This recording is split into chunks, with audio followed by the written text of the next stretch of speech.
Howdy howdy. Last we got far on our Felcycle journey, and now we're on Orb 6. This one is another one where you must either have all the necessary things, or just sit around and wait for someone else to complete it. Okay, let's get this one done. First, we need to get to Zul'Gurub in Stranglethorn Vale. If you are Horde, go to Orgrimmar and grab a Zeppelin to Stranglethorn. When there, fly to Zul'Gurub area. We need to land in this lower left spot of Zul'Gurub. There is a gigantic totem in the middle of the area and 5 altars spaced from each other in a circle. It's like a troll sacrifice buffet. Kill something here, kill something there. So there is a blood altar, corrupt altar, lust altar, sin altar, and a void altar. You will need to have specific things equipped or summoned for each of the altars. If you have been playing World of Warcraft for a long time and collect a lot of things, this might be a really quick for you. Or if you're new, well, you'll have to wait around until someone else comes and hopefully has all those things to activate the altars. Or you will need to spend lots and lots of time to get all those things. Okay, let's get going. Equip your Torch of Pyrreth, and let's start with Void Altar. You can start in whichever order you want. The Void Altar has this classic Shadow Priest NPC in the middle of it. You can differentiate it by the purple color of the shadow form. Now to complete this altar, you will need one of these pets. Lesser Void Caller, Void Wiggler, Sir Shady Murgleton Jr., Shadow, Void Shardling, or Mind Slurp.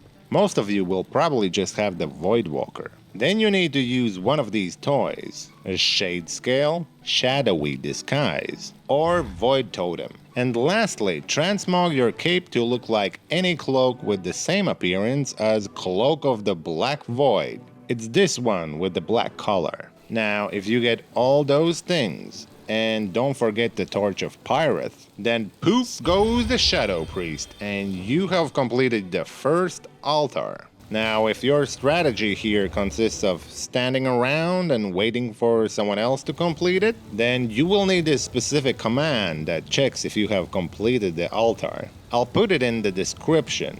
Copy-paste it in-game to see what altars have you completed. You also won't see the Shadow Priest anymore, and Torch of Pyrreth won't activate as before.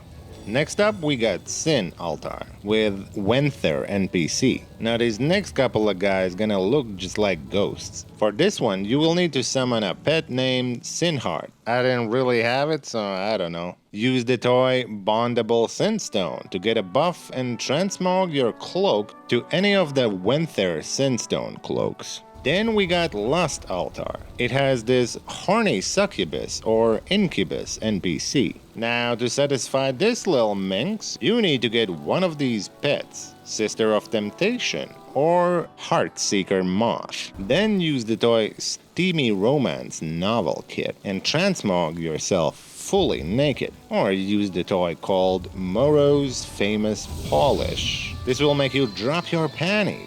This really is the Altar of Lust. They could have also called it a Naughty Altar. Oh, behave. I'm surprised we don't have to do a /tip drill emoji on this altar. Next, we got the Corrupt Altar, with a Shaling or female Fell Elf NPC. To complete this one, you will need to mount up to any mount that has Corrupt in its name. Also, summon a pet with a Corrupt in its name. There are a few of these here. And use one of these toys, Ring of Broken Promises or Accused Tome of the Saragay. And lastly, transmog your cloak to any with the same appearance as Cloak of Overwhelming Corruption.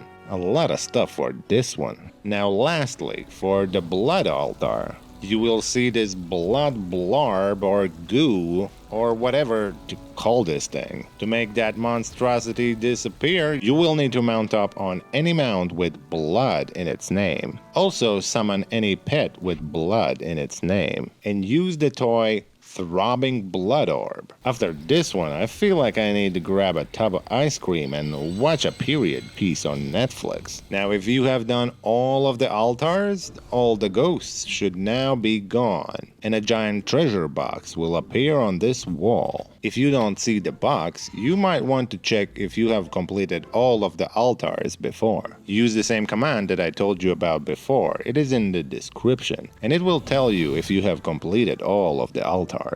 Go and loot that chest. It will look like you looted something, but you don't actually see it in your inventory. And after that, you're all done. Now, like I said, this can be real quick if you are a collector, or you might need to wait for someone to come and complete it for you. If you do that, be sure to stand next to the altar with Torch of Pyrreth. Now get back to Karazhan, and the 6th orb should now be glowing brightly. Now all of the altar stuff seems pretty insane, so how did people figure this one out? I have no idea. Someone really did have a lot of time on his hands. Okay, see you guys on next one, where we will be lighting up orb number 7. See ya.